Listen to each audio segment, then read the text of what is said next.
So today's topic of discussion is antihelminthic drugs. Helminths could be nematohelminths, which are round-bodied worms, or platyhelminths, which are flat-bodied worms. Nematohelminths include nematodes like roundworms, hookworms, whipworms, threadworms, pinworms, filarias, onchocerca, and guinea worms. So platyhelminths are of two types: the trematodes, that is the flukes, and cestodes, that is the tapeworms. Now the trematodes include blood flukes, liver flukes, intestinal flukes, and the lung flukes. And the cestodes include the beef tapeworm, the pork tapeworm, fish tapeworm, and the dwarf tapeworm. Now to be the drugs used to get the body rid of the helminths are called antihelminthic drugs. They may serve as either vermicide, which kills the organism, or a vermifuge, which expels the infesting helminths. Antihelminthics attacks the parasite cells but not the mammalian cells, and hence have selective toxicity to the helminths. Most available antihelminthic drugs exerts their antiparasitic effect by interfering with either the neuromuscular functions of the organism, microtubular functions of the organism, calcium permeability, or the energy metabolism. Now coming to the classification of the antihelminthic drugs. So first is drugs which are used for roundworm, hookworm, and pinworm. So these includes the albendazole, mebendazole, pyrantel pamoate, piperazine, and levamisole. For threadworm, the drugs include ivermectin and albendazole. For whipworm, that is, and also Trichinella spiralis, the drugs are albendazole and mebendazole. For filariasis, it is diethyl carbamazine, ivermectin, and albendazole. Drugs which are used for tapeworms are praziquantel, niclosamide, and albendazole. For flukes, the drugs includes metrifonate, bithionol, praziquantel, and albendazole. And lastly, for hydrated disease, the drugs include albendazole and mebendazole. Now coming to the first group, that is the broad spectrum antihelminthics. As you have seen that in most of the infestations, albendazole group of drugs, that is benzimidazole group of antihelminthics, are used, and these includes thiabendazole, mebendazole, albendazole, and triclabendazole. The mechanism of action of this group of drugs is that the cytoskeletal structure of helminths include the microfilaments, microtubules, and beta tubulins. And under normal conditions, the microtubule assembly is dependent on a beta tubulin function, wherein the beta tubulin dimers are continually being polymerized from one end and then depolymerized at the other end of the microtubules.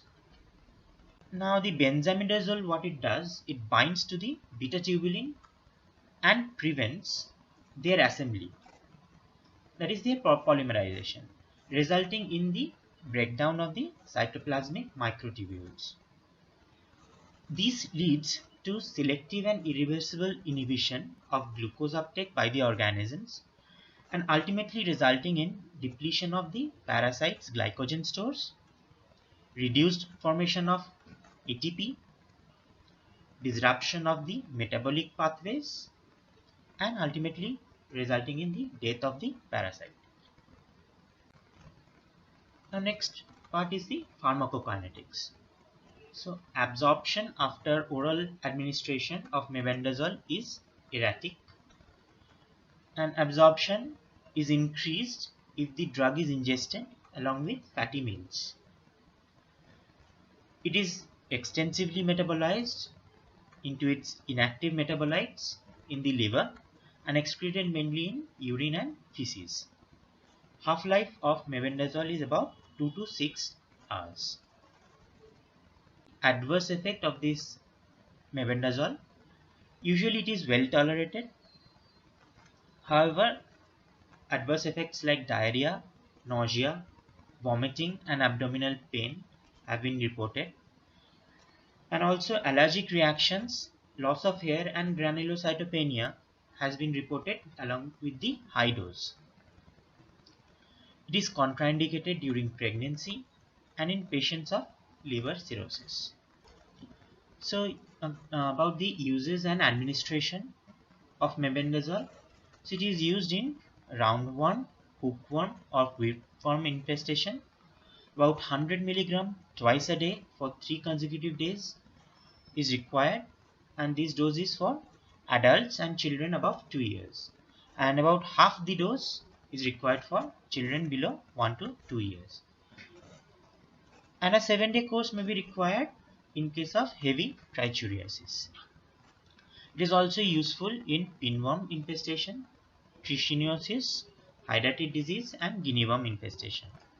Now coming to the pharmacokinetics of albendazole. Its oral absorption is quite variable, but fatty meals increases its absorption.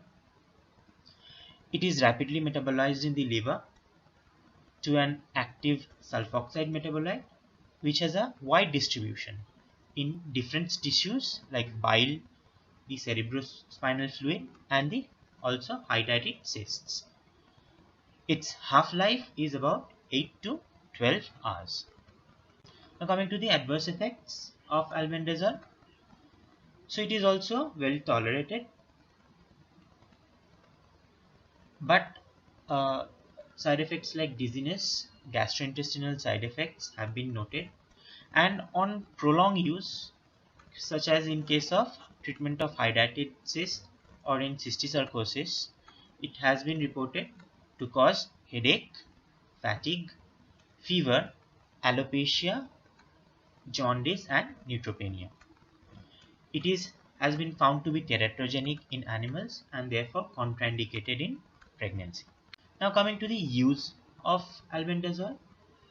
So for intestinal worms, it should be given on empty stomach, while for cysticercosis and hydatid cyst or for cutaneous larva migrans, it should be given with a fatty meal.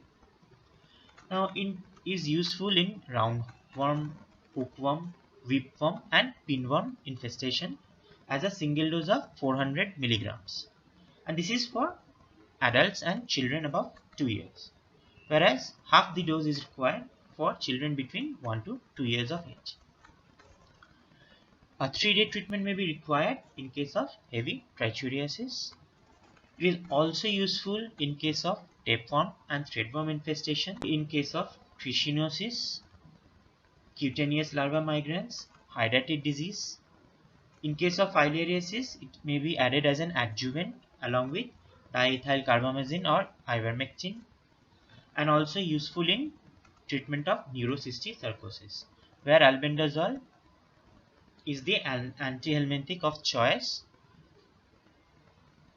and is usually used for a course of 8 to 15 days, and the amount required is 400 mg BD. Now coming to the drugs used for nematodes, that is pyrantel pamoate. The mechanism of action of pyrantel pamoate. So pyrantel pamoate is a cholinergic nicotinic receptor agonist and also increases the concentration of acetylcholine by inhibition of acetylcholinesterases. Therefore, they produce depolarizing neuromuscular blockade and slowly developing contracture and spastic paralysis. The affected helminths are thus unable to maintain their attachment to the intestinal lumen and are expelled in the feces.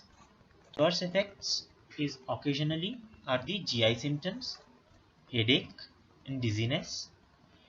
Its safety in pregnancy and in children below 2 years has not yet established, therefore should be contraindicated, and its uses are for ascariasis, ankylostoma and enterobius infestation, where a single dose of 10 mg per kg is recommended.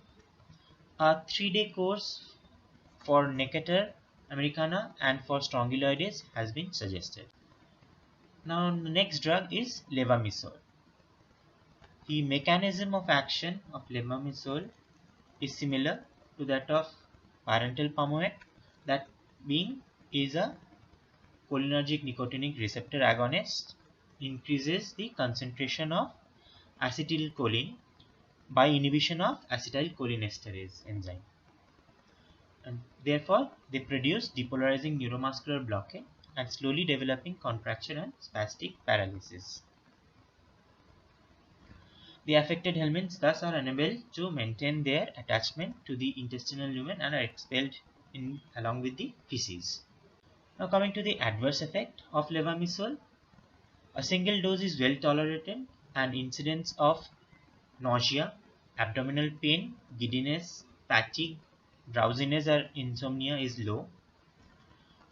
A long-term use results in influenza-like syndrome, hypersensitivity, arthralgia, muscle pain, abnormal taste in the mouth, and rarely thrombocytopenia.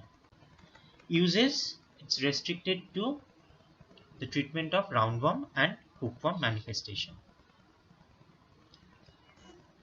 So coming to the next drug is piperazine, and let's discuss about the mechanism. So piperazine is basically a GABA receptor agonist. It activates the GABA-gated chloride channel in the nematode muscles and resulting in chloride-dependent hyperpolarization, which ultimately results in paralysis. The affected helminths are thus unable to maintain their attachment to the intestinal lumen and are expelled along with feces. The adverse effects are nausea, vomiting, abdominal pain and headache. Neurotoxic and allergic reactions are rare, and it is contraindicated in pregnancy, in case of epileptic patients, and patients of impaired renal and hepatic functions. It is used as an alternative drug for the treatment of roundworm and pinworm infestation. Now coming to the next drug, that is ivermectin, and let's discuss about the mechanism of this drug. So ivermectin also activates the chloride channel. It activates the nematode specific glutamate gated chloride channels found in the pharyngeal muscles. The chloride dependent, resulting in chloride dependent hyperpolarization and ultimately resulting in paralysis. The affected helminths thus are unable to maintain their attachment to the intestinal lumen and are expelled along with the feces.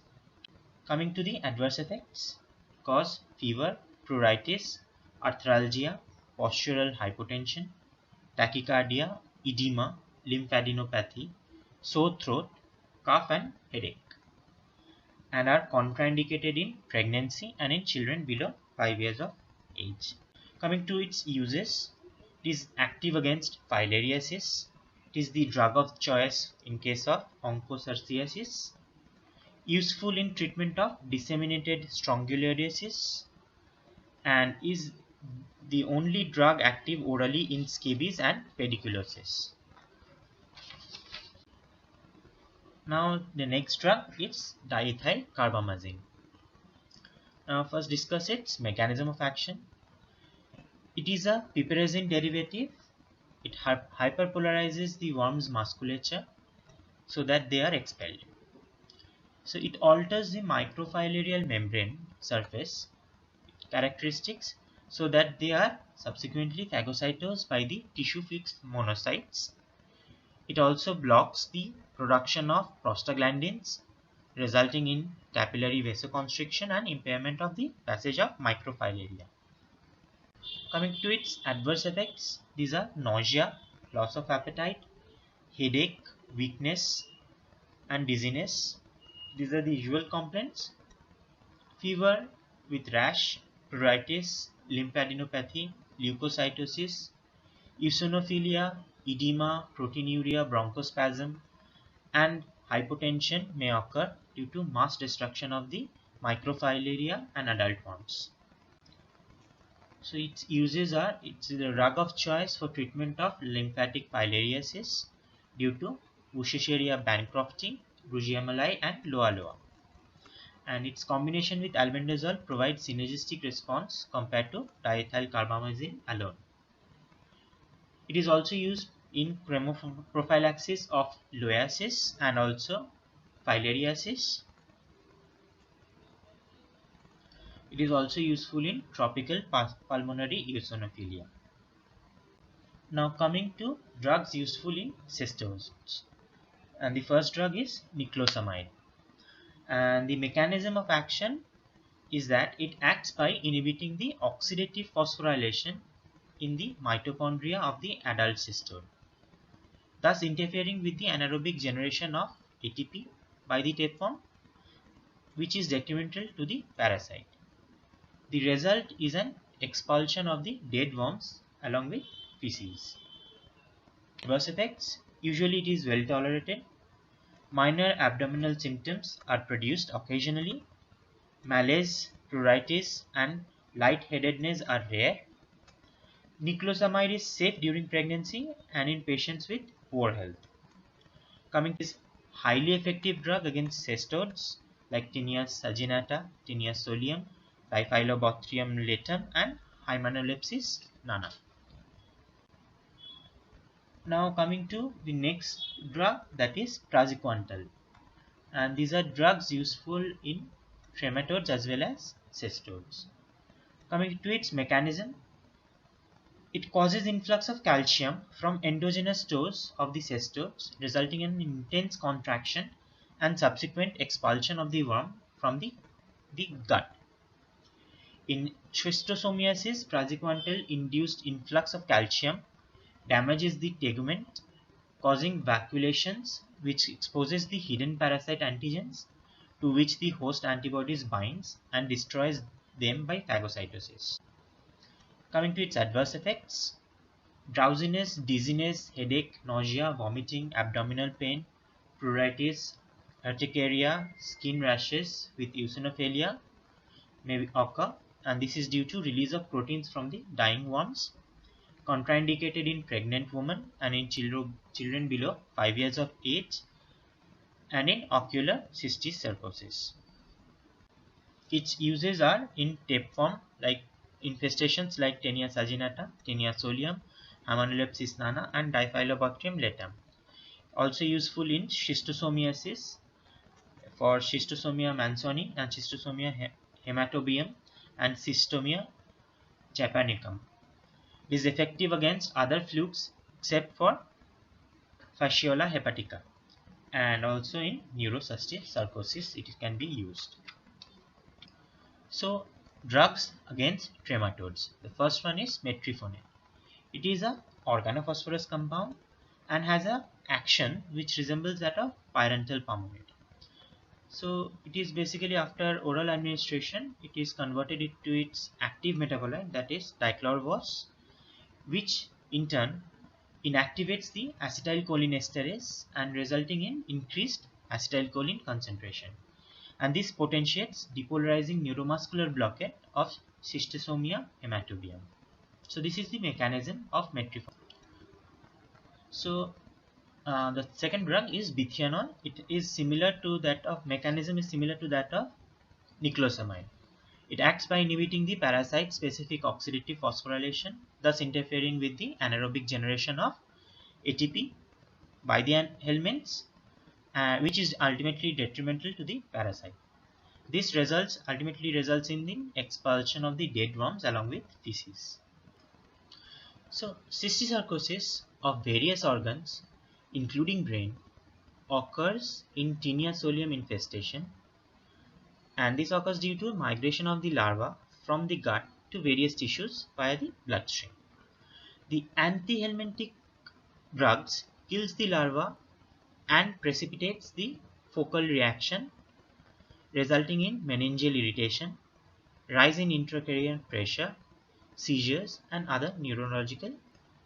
So basically the active cysts, the multiple parenchymal cysts or intraventricular cysts likely to enlarge and cause hydrocephalus and require treatment. Whereas in case of inactive and calcified cysts, they may be left alone. While parenchymal cysts responds to albendazole in 8 to 15 days, intraventricular and subarachnoid cysts may require treatment for over a month or longer. Now for treatment, albendazole is preferred over praziquantel as effective antihelmintic. Corticosteroids like prednisolone or dexamethasone must be started 2 days before and continued till 2 weeks after completing the antihelmintic course. For patients with seizures, adequate anticonvulsant treatment with phenytoin and carbamazepine should be given beforehand, and the fits controlled and must be continued through the course of antihelmintic medication and for an indefinite period, mostly 1 to 6 months after it. Thank you.